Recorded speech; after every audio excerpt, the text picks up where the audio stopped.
तस्वीरें समय गांव कमालपुर रोडान से आपको दिखाई जा रही है, जहां पर सम्मान समारोह का आयोजन किया गया है, जिसकी लाइव तस्वीरें आपको दिखाई जा रही है। जहां पर पंचायत एवं सहकारी मंत्री महिपाल डांडा पहुंचे हैं और बीजेपी के तमाम कार्यकर्ताओं नेताओं को देख सकते हैं इस कार्यक्रम में भाग लेते नजर आ रहे हैं, जिसकी लाइव तस्वीरें आपको इस समय गाँव कमालपुर रोडान से दिखाई जा रही है। बहुत ही लोकप्रिय विधायक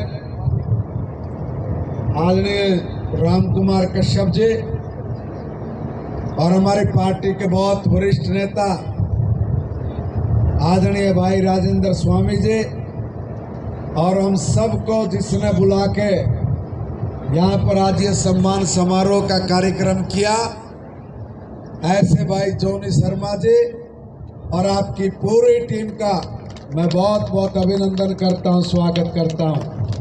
भाइयों, चुनाव का समय, हर दल के लोग आपके बीच में होंगे, वोट की अपील करेंगे और अपने अपने पक्ष में वोट डालने की बात भी करेंगे।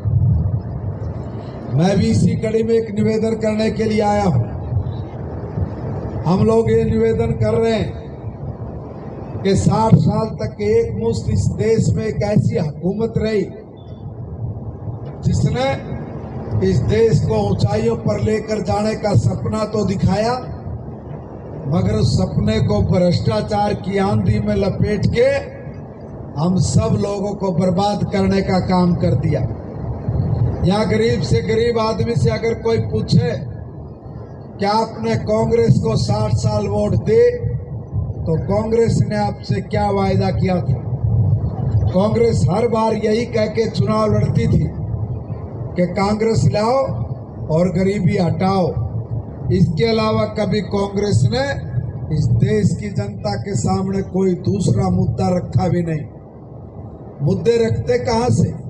उनका काम इसी में चल जाता था। इसलिए गरीब के नाम पे वोट मांग के सत्ता हथियाने वाले लोगों ने इस देश के गरीब आदमी के लिए एक भी कोई ऐसा काम नहीं किया जिसको वो लोग उपलब्धि के नाम पर इस देश की जनता के सामने रख सके। भाइयों, इससे बड़ा पाप क्या हो सकता है कि गरीब के नाम पे वोट लेना और गरीब के लिए कुछ भी नहीं करना। उस गरीब आदमी की हाय, उस गरीब आदमी का जो संताप उनके ऊपर पड़ा है, उसी का नतीजा है कि अब तक तो ये लोग किसी तरह से गठबंधन करके प्रतिपक्ष के नेता बन गए थे, मगर इस बार इस नई लोकसभा में इनका सुपड़ा साफ हिंदुस्तान की जनता करने वाली है। और वो इसलिए करेगी क्योंकि गरीब आदमी हिसाब मांग रहा है। ये देश में ऐसा नैरेटिव सेट कर देते हैं, कहते हैं कि भाई ये बीजेपी वाले किसान विरोधी, ये बीजेपी वाले गरीब के विरोधी हैं। और ताज्जुब की बात ये है, जब हमारी कहीं पर सरकार नहीं थी, हम कुछ थे ही नहीं, तब से पहले ही गांव-गांव में ये लोग ये धारणा बना के तैयार करके बैठे थे कि कांग्रेस वाले कि भाई ये जो बीजेपी वाले हैं, यह तो सिर्फ बाणी और पंजाबियों की पार्टी है, ये गरीबा का इसमें कोई मतलब नहीं, किसानों का इसमें कोई मतलब नहीं। मगर मैं एक बात आपके माध्यम से पूछना चाहता हूँ कि कांग्रेस के लोग बताएं कि आपने गरीब आदमी के लिए कौन सी एक ऐसी योजना बनाई जिसके कारण गरीब के घर में दीवा जला हो, कोई दीपक जला हो? भाइयों, एक योजना नहीं बना पाए। हम लोगों को पहले ही डिक्लेयर करके बैठे हैं कि हम तो गरीब के विरोधी हैं। एक बात बताइए कि भाई हमने गरीब के विरोध में कौन सा काम किया और तुमने गरीब के हक में कौन सा काम किया? अरे हम लोग तो एक ऐसे आदमी के साथ मिल के काम कर रहे हैं जिस आदमी ने गरीबी में जीवन दिया, गरीब माँ के पेट से पैदा हुआ और गरीबों के बीच में रह के आज वो हिंदुस्तान की तस्वीर और तकदीर बदलने के लिए 24 घंटे काम करता है। उस आदमी से पूछो कि गरीब आदमी की हालात क्या होती है। अगर गरीब आदमी बीमार हो जाए तो आप कल्पना करके देखो कि भाई ये आदमी करेगा कि इलाज करवाना हो, रुपये लग जाए तो या तो बेचारा अंगूठा लगा के होगा या अपना घर गिरवी रखेगा? 60 साल में कांग्रेस के लोग इस बात से इनको निजात दिला पाए, इस दर्द को समझ पाए? ये बड़े बेदर्दी लोग हैं। इन्होंने कभी गरीब का दर्द समझा नहीं। और जब एक गरीब माँ का बेटा हिंदुस्तान की गद्दी पे बैठता है, बैठते ही पहला आदेश जारी करता है कि अब से किसी गरीब आदमी को अपना घर गिरवी नहीं रखना पड़ेगा, किसी के सामने अपना सिर नहीं झुकाना, हाथ नहीं फैलाने। अरे 5 लाख रुपए तक का मोदी कार्ड आयुष्मान भारत का डाल के जेब में कह दिया कि कहीं भी जाओ जाके अपना इलाज कराओ। अब मोदी का गारंटी कार्ड ये थारी जेब में है। बताओ हिंदुस्तान में कौन ऐसा गरीब आदमी जिसके लिए मोदी जी ने इतनी अच्छी व्यवस्था करके ना दी हो। हम ये कहते हैं कि भाई ये तो गरीब विरोधी है। इन गरीब आदमियों के लिए कांग्रेस की हुकूमत वालों से पूछ लो कि भाई ये अमीर आदमी के लिए भी कोई काम कराओ। अरे गैस, ये गैस के लिए अमीर आदमी टक्कर बजाता था। गांव देहात के लोगों को तो ये लोग उनको तो कुछ समझते नहीं थे। 50 साल में अमीर आदमी को भी गैस का सिलेंडर नहीं दे पाए। अगर मैं थारे तो ये कहूँ कि आईडी स्वामी जी तो पहले थारे किसी के घर में भी गैस का चूल्हा नहीं था, वो तो बता दो। कोई एक आध आदमी होगा इक्का दुक्का जो किसी कांग्रेस के सांसद की चमची मार के कोई वो कूपन मिला करता कूपन ले आया होगा। अदरवाइज तो गांव की बहन बेटियों पे तो ये अधिकार ही नहीं था कि भाई वो गांव में रसोई गैस का चूल्हा जला के उसके ऊपर रोटी पका ले। ये तो बहुत दुबैत करने वाले लोग थे। इन्होंने कभी भी गांव और देहात को और शहर को 2 भागों में बांट कर रखा। बंटवारा करके राजनीति करने वाले इन पापियों ने इतने पाप किए हैं कि उनका घड़ा भर गया। और पाप करने की सीमा यही तक नहीं रही। इन लोगों ने तो गरीबों के साथ ऐसा भद्दा मजाक किया, ऐसा भद्दा मजाक किया कि गरीब आदमी बेचारा खड़ा खड़ा देखता रहा। ये कांग्रेस के लोगों ने एक बार 21,000 रुपये डिक्लेयर कर दिए कि मेरी बहन बेटी की अगर शादी होगी तो वो उसमें से कुछ ना कुछ कन्यादान उसको मिलेगा, मगर दिया किसी को नहीं। और दलाल बिठा दिए ऑफिसों के बाहर कि जो भी कोई गरीब आदमी ये अप्लाई करने के लिए आ जाए तो भाई एक काम करना, 11,000 रुपये दलाल को दे दो और 10,000 रुपये उनकी जेब में डल जाया करता। और गरीब आदमी पेट मसोस के अपने 10,000 रुपये से गुजारा करना उसको अपना मुनासिब समझता था। ये तो ऐसे छोटे छोटे कामों में भी दलाली लेके अपना घर, अपनी दलाली की दुकान सजाने का काम किया कर दे। भाइयों, मोदी जी आए, हमने पहला काम एक कर दिया, इन दलालों को कह दिया कि तुम भाग लो। और भागने के लिए एक काम करा, ये जो हमारी बहन माताएं बहनें बैठी हैं इनको भी और अमीर आदमी को भी और किसान को भी इनको नेशनल बैंक में जाके अपना खाता खुलवाने की परमिशन नहीं थी। किसी का बैंक में खाता नहीं था। क्यों नहीं था? क्योंकि ये लोग तो नेशनल बैंक में जाने देते नहीं थे, चौखट पर चढ़ने की मनाही की हुई थी। मोदी जी आए, हमने पहले एक काम करा और वो काम ये कि सब बहनों को कह दिया कि आप नेशनल बैंक में जाओ और जाकर अपना खाता खुलवाओ। ये कांग्रेस के लोग चिल्लाए और कहने लगे भाई खाता कैसे खुलवाओगे, इनके पास तो पैसे नहीं है, पैसे चाहिए। योजना बना दी जनधन के नाम पे और योजना बना के कह दिया एक चवन्नी नहीं देनी, हम बस बैंक में जाओ, बैंक का 4 खड़ा मिलेगा थारा खाता खोलन खातर। जहाँ पर इस देश में 70 साल में सिर्फ और सिर्फ 2,70,00,000 बैंक के खाते थे, आज उसी भारत में 51 करोड़ बैंक के खाते खोल के दुनिया में सबसे ज्यादा बैंकिंग प्रणाली के साथ जुड़ने वाला हमारा हिंदुस्तान बन गया। भाइयों बताओ क्या लगना था? इन्होंने पहले बैंक में खाते खोले क्यों नहीं? पता है क्यों नहीं खोले? इसलिए नहीं खोले लेकिन के दलाला की दुकान बंद हो जाती। मगर मोदी जी ने आते बैंक में खाता खोल दिया। किसी की बहन बेटी की शादी हो, किसी की पेंशन आनी हो, किसी को कोई भी सरकारी योजना का लाभ मिल रहा हो तो उसको कहीं धक्के नहीं खाने, उसके बैंक में सीधे खाते में पैसे डल जाते हैं। और जो ये दलाल थे, इन दलालों की दुकान पे इतना मोटा हरिसन का ताला मार के चाबी समुद्र में फेंक दे कि भाई थारा रास्ता नहीं निकलेगा यहाँ से, तुम तो गए, और उनकी दुकान बंद कर दी है। भाइयों, हमने एक एक काम को चुन चुन के करा। मैं आपसे एक निवेदन करना चाहता हूँ। मैं भी गैस सिलेंडर की बात कर रहा था। अमीर को नहीं दिया, गरीब तो भूल जाओ।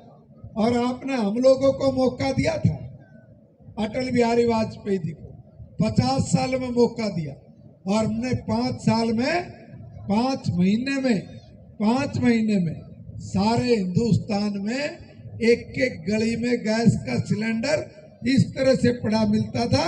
जो वो गांव में सब्जी बेचने वाले आते हैं ना कि ले लो सब्जी, ले लो सब्जी, अब बताओ, ले लो सिलेंडर।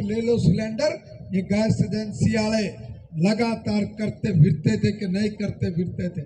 और एक बात, मोदी जी तो और 10 कदम आगे चले गए, और मोदी जी ने तो ऐसा काम कर दिया कि हिंदुस्तान के तमाम अधिकारियों को निर्देश दे दिया, और निर्देश देकर ये कहा कि जाओ, कोई मेरी बहन बेटी अगर ऐसी बची है जिसके घर में रसोई गैस का कनेक्शन नहीं है, आप उसको कनेक्शन दो, उनकी संख्या ढूंढ के लेके आओ जो चूल्हे पर रोटी बनाती हो।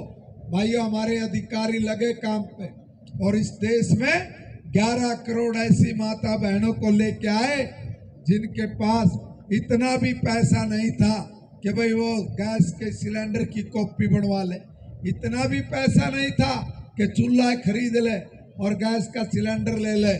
भाई, मोदी जी ने उज्ज्वला योजना के तहत हिंदुस्तान की तमाम बहनों को चूल्हा भी दे दिया, कॉपी भी दे दी, सिलेंडर भी दे दिया, और ये भी कह दिया कि बहन, माचिस की तिल्ली की जरूरत को नहीं, रेगुलेटर पकड़ ले इसके लिए जला दिए, वो भी गिला दे दिया। आज हिंदुस्तान में एक भी घर ऐसा नहीं, एक मेरी बहन बेटी ऐसी नहीं जो रसोई गैस में, रसोई जो गैस का चूल्हा है या जो गैस का सिलेंडर है उसका उपयोग ना करती हो।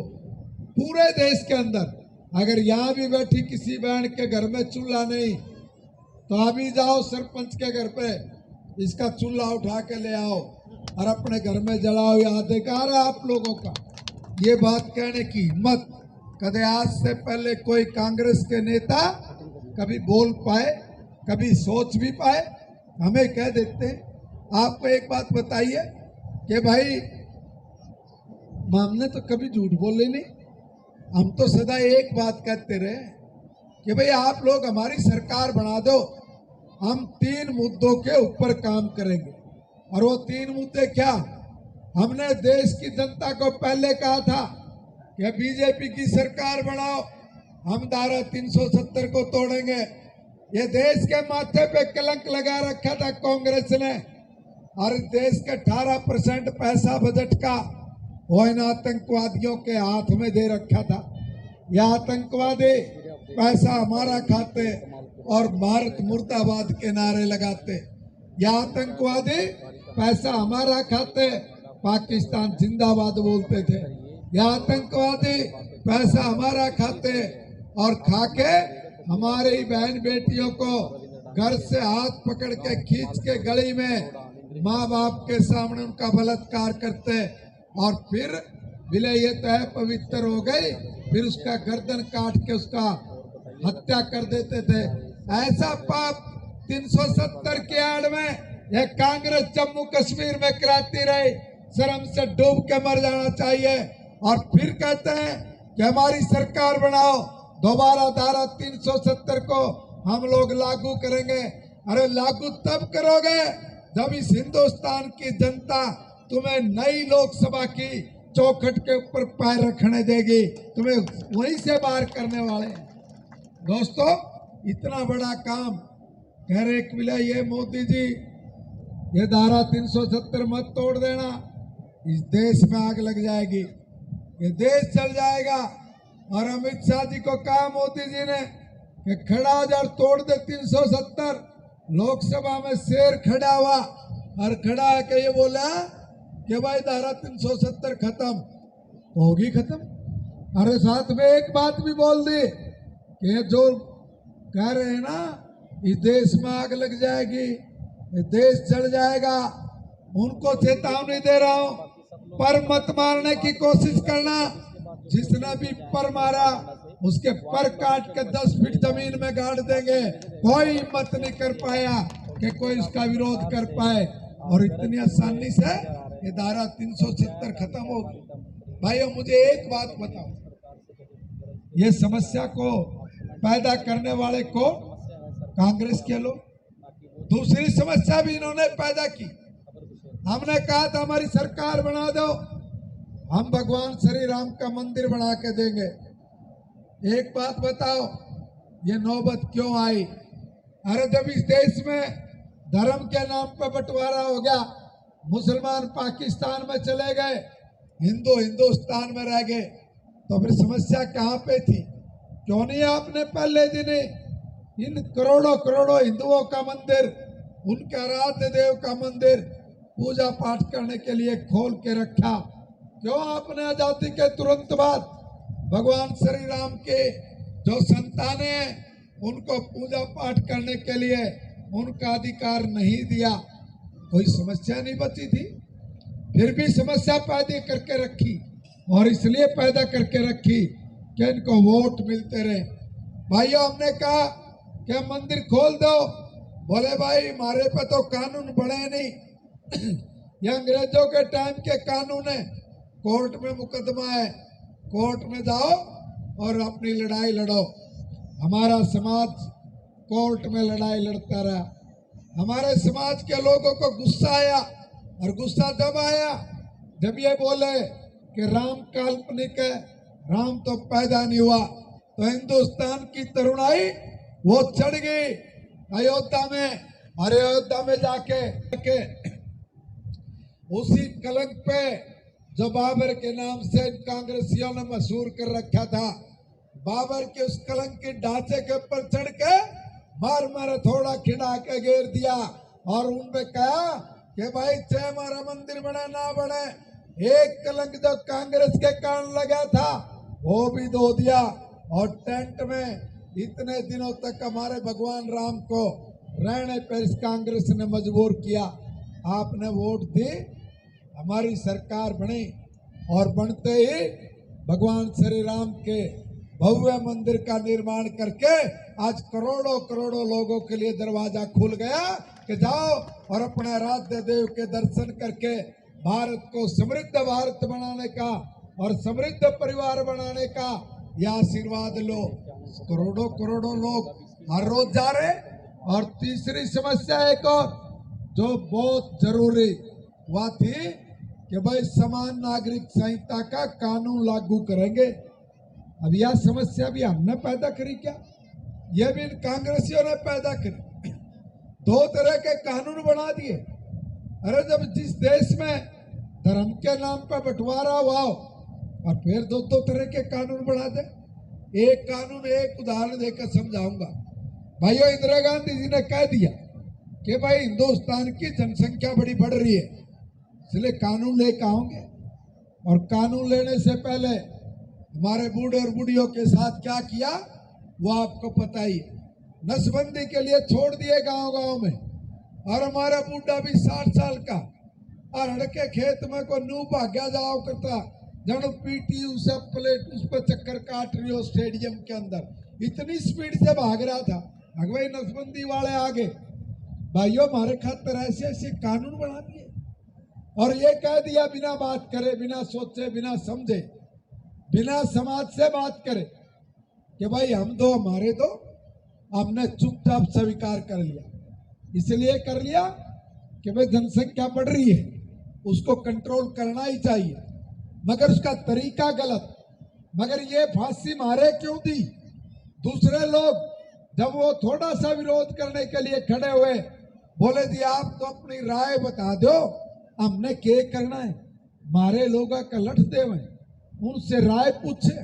वह कहने लगे कि भाई हम तो अपने पर्सनल लॉ बोर्ड में जाओगे, हमारा पर्सनल लॉ बोर्ड तय करेगा कि हम लोग इस कानून को मानने के ना मानने। उनके पर्सनल लॉ बोर्ड ने आदेश सुना दिया, हम 5 हमारे 25 वो लेके आ गए इस कानून को। और कांग्रेस ने यहां भी हमारे साथ दुभायत की और उस कानून को उठा के लागू कर दिया।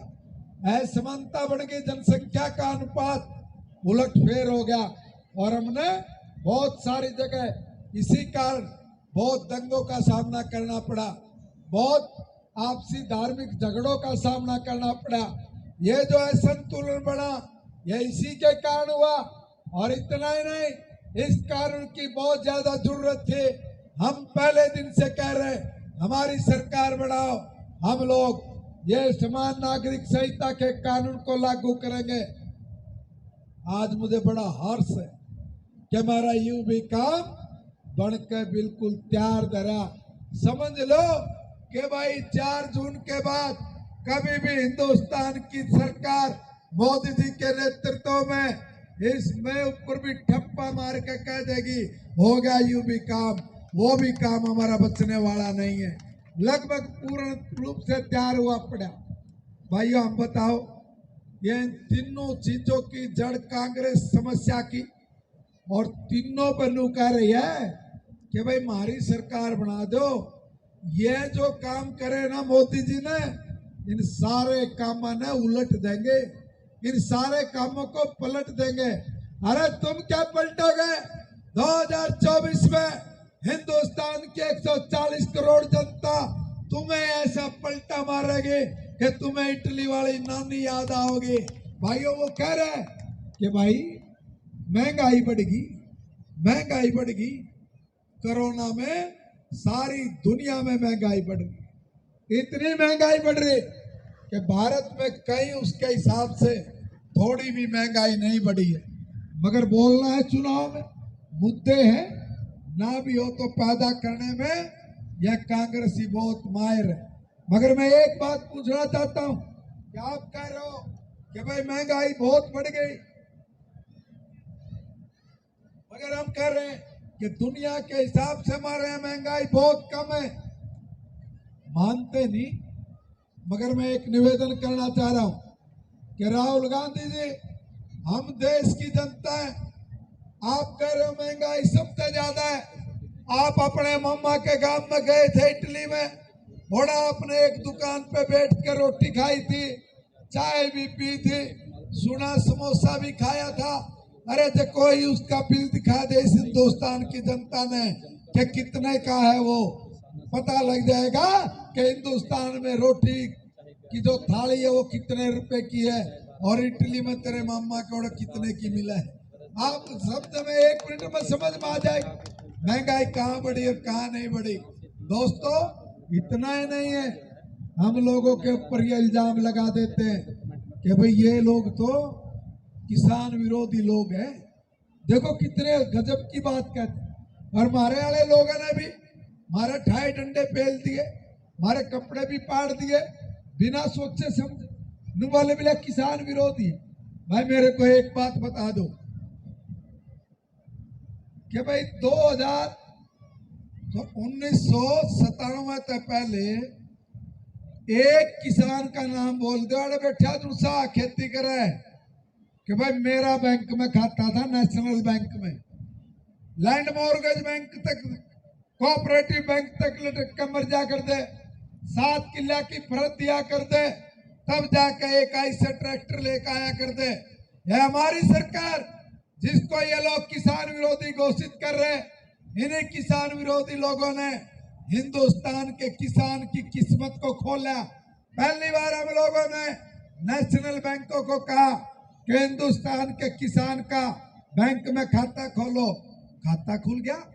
फिर हमने कहा कि भाई मैं अगर एक व्यापारी हूं और 500 गज के प्लाट में एक फैक्ट्री लगा लो तो ये बैंक वाले मैंने लोन दे दे 10 लाख का, 20 लाख का, और मैं अगर किसान हूं और मेरे 10-12 किले हैं और मैं कहूं कि तुमने लोन दे दे तो तेरा तो खाता ही नहीं खुलता, लोन लेने की बात तो अलग है। इतने बड़े अंतर किसान में व्यापारी के अंदर भी इस कांग्रेस के लोगों ने खड़ी करी हुई थी। ये खाई भी अगर किसी ने भरी, ये भी हमारी भारतीय जनता पार्टी की सरकार ने भरी। भाइयों, हमने बैंकों को आदेश दे दिया, नीति बना दी कि किसान एक किले पे 40,000 रुपए से लेके 1 लाख रुपए तक आप उसको दो और 4% ब्याज दर पे दो, हर एक किसान को दो। और किसान क्रेडिट कार्ड बना के 1996-97 शुरू कर दिया था, 99 में जोर पकड़वा दिया और 2004 आते आते इस देश का कोई एक किसान नहीं बचा जिसको हमने केसीसी के जरिए लाभ ना दिया हो।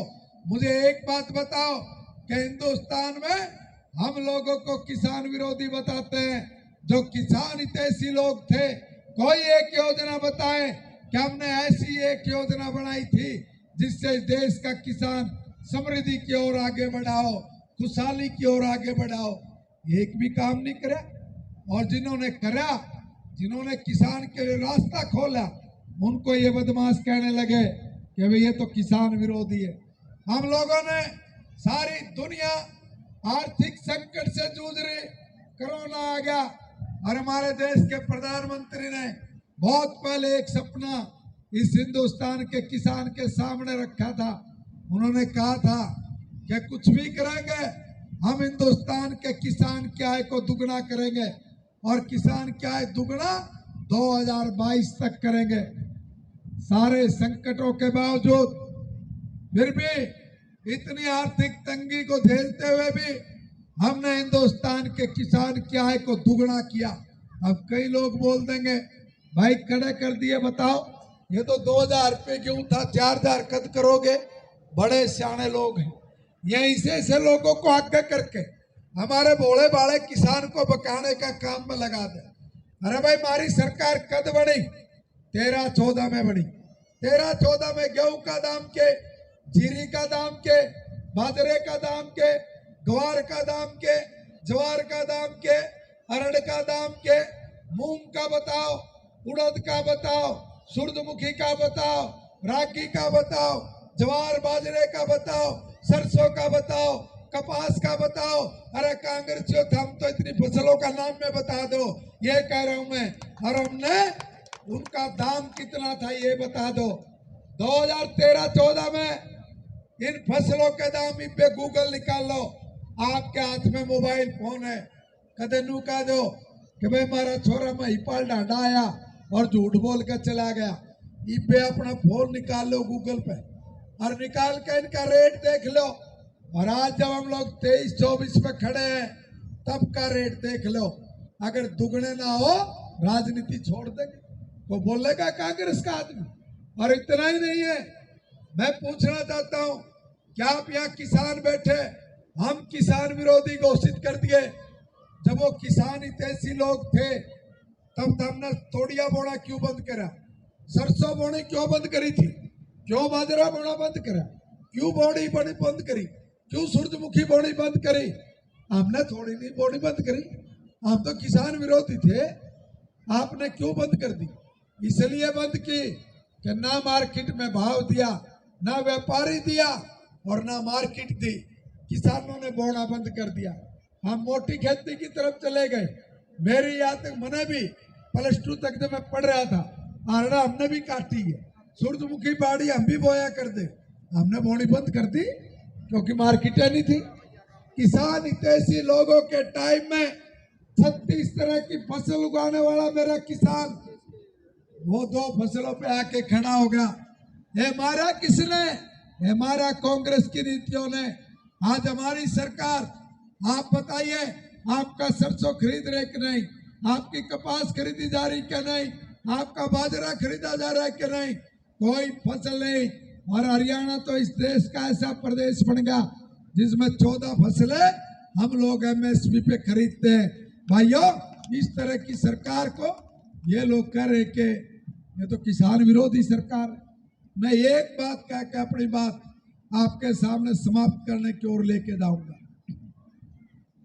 मैंने दो मुद्दों पे विशेष तौर पे बोला। एक तो किसी भी कांग्रेसी ने पूछ लो भाई हमने गरीब खातर एक यूं काम करे, और एक है इस देश के किसान के लिए आपने एक ये काम किया और वो सही में लागू हो गया क्या?